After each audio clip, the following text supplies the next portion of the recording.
l'opportunità per questo evento, che ci dà la possibilità di presentare il documento che abbiamo elaborato a livello ministeriale, che intende tracciare una strategia per il futuro circa l'incremento della copertura di precisione in Italia. La mia presentazione intende più o meno raccontarvi quello che vedete in questa slide, quindi una definizione delle finalità della copertura di precisione. Vi racconterò l'iter amministrativo che ha condotto alla redazione delle linee guida, brevemente quelli che sono i contenuti delle linee guida sullo sviluppo della copertura di precisione in Italia, le problematiche che in queste linee guida sono evidenziate e che in qualche modo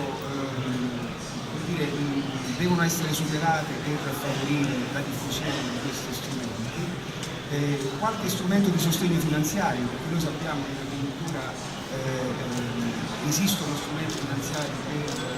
supportare gli agricoltori nella loro attività.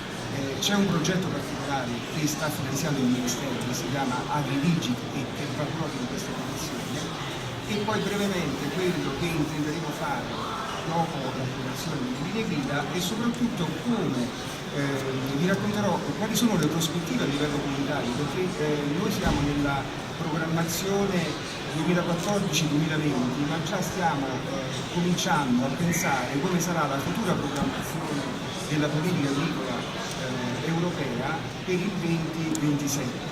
E proprio recentemente c'è stata una comunicazione della Commissione che ci fa capire più o meno quale sarà lo scenario.